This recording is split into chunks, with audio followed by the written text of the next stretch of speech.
What's up, guys? Welcome to Get Real Bass Fishing. Today we're in the back bay trying to catch some fluke, and we're gonna also try to catch some stripers. Clearly, we're starting off with the stripers, and then we're gonna move over to the front and try to get some fluke that are moving in through some inlets and stuff like that.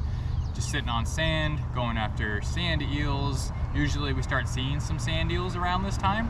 Not in big numbers, but we start seeing them. We start seeing more green crabs, some more fiddler crabs, a bunch of bait spawning in the back, so there should be some enough bait for the fluke to want to eat up here. So let's try to get some more stripers while we're here and have a good day. Let's go.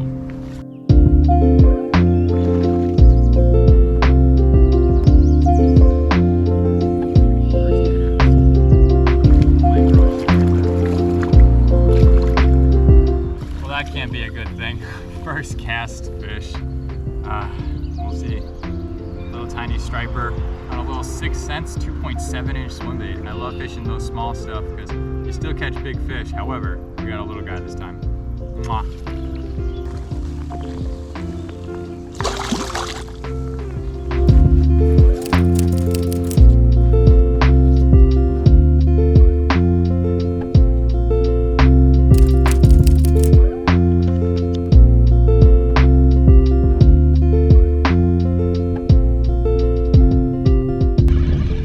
We got a fluke.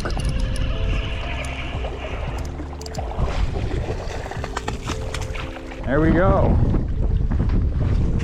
First little guy of the year.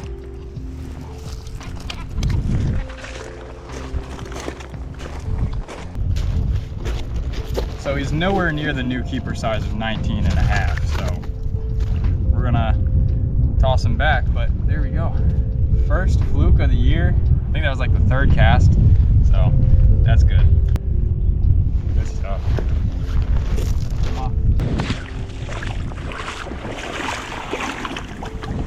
There he goes. See him? Slimy little fella.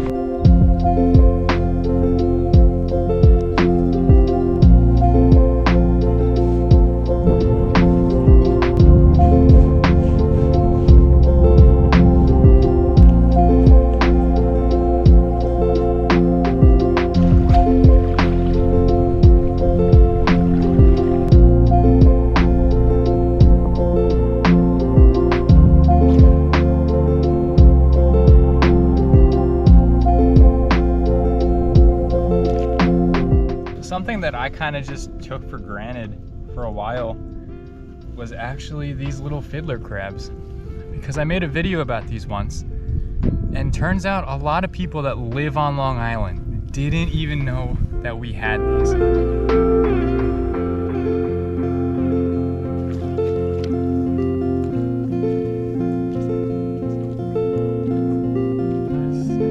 Every black dot that you see.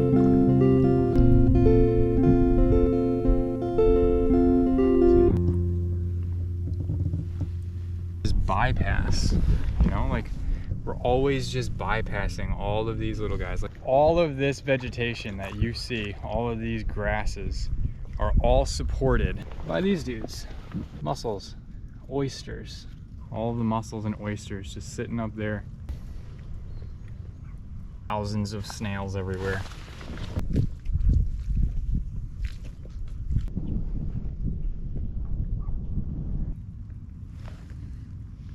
So we have so many different crabs here too. Usually in July, if you stand in the water, you'll see little tiny black dots. Or even if you just look at the sand really, really closely, kind of look like ticks, that they're actually baby crabs. Little hermit crab. Yeah. Right here.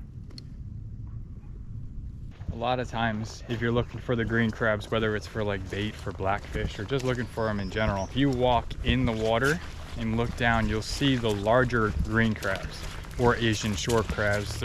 They're both in here. A lot of times the small ones, they'll be running the edge, but the bigger ones, they're gonna stay in the water.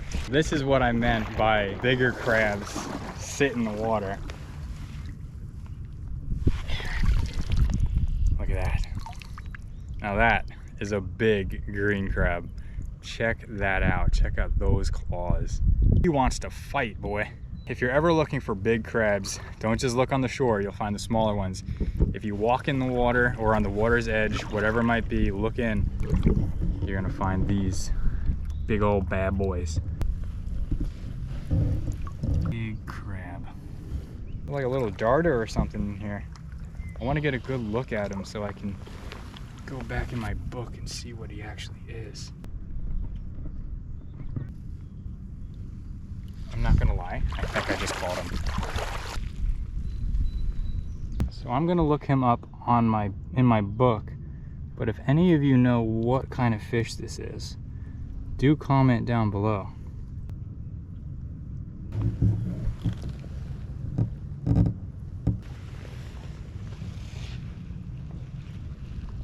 Right there. Wow, so much life in this one video. I'm sure there's a bunch of other things that I'm just missing over. Somebody count all the species in this video and comment how many it is in the comments.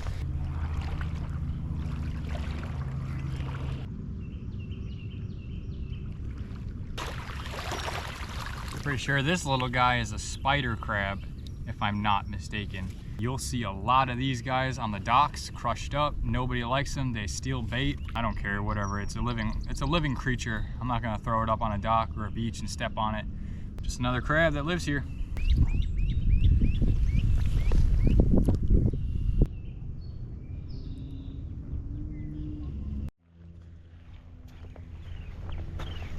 So one of my favorite things at Montauk, it's called beach rose. This is what it is. Check this out.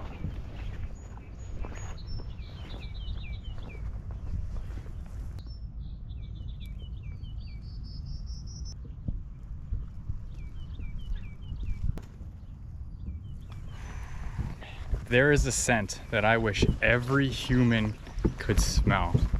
It's beach rose. And it litters the East End. It's all over Montauk, all over the Hamptons. Every part of that plant is actually edible. You can make tea, you can make jam out of the berries. It's such a cool plant. Beach rose was a good plus. A lot of people on this beach, completely flat. Doesn't look like there's any signs of structure or a specific drop-off that's gonna hold fish. There's a jetty all the way down there. I'm gonna try to get to that jetty. If it's the only piece of structure out here, it's gonna be a bunch of life around it.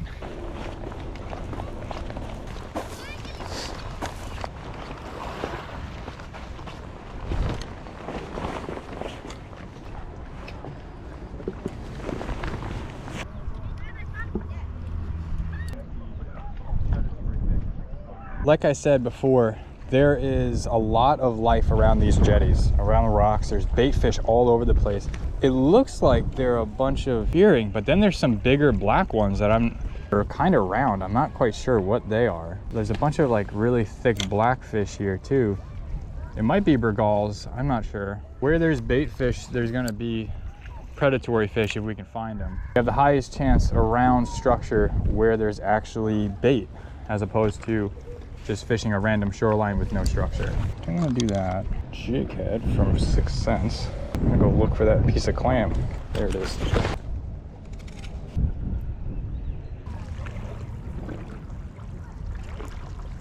Dang, it took my clam. Sneaky little guy.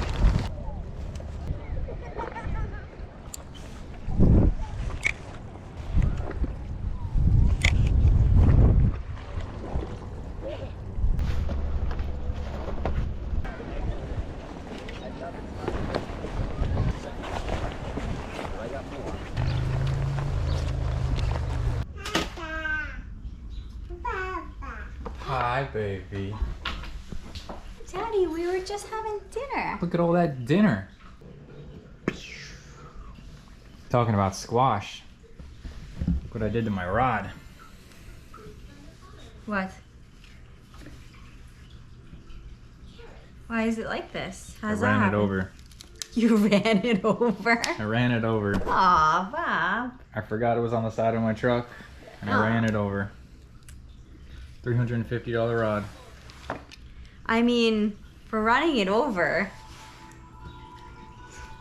It just flattened. Wow, that's wild. Oh, sorry, buddy. I'm in the way of you watching TV. Found it. Found it. He's like, Daddy, I'm watching Good Baby job. Einstein. All right, I guess I'll do an outro later. I'll let you finish eating, but yeah, I ran it over. That's crazy. Yeah. I mean, for being run over, it's. Stayed together. I'm yes. shocked it's in one piece. It just flattened. Yeah. Wow. But yeah. All of a sudden, I was in my truck and I just heard pop. I'm like, ah.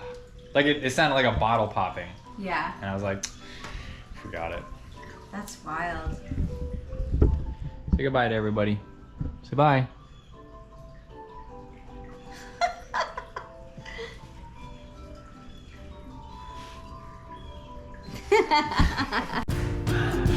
Without my love for the ocean, I would be long gone by now. It's some kind of devotion.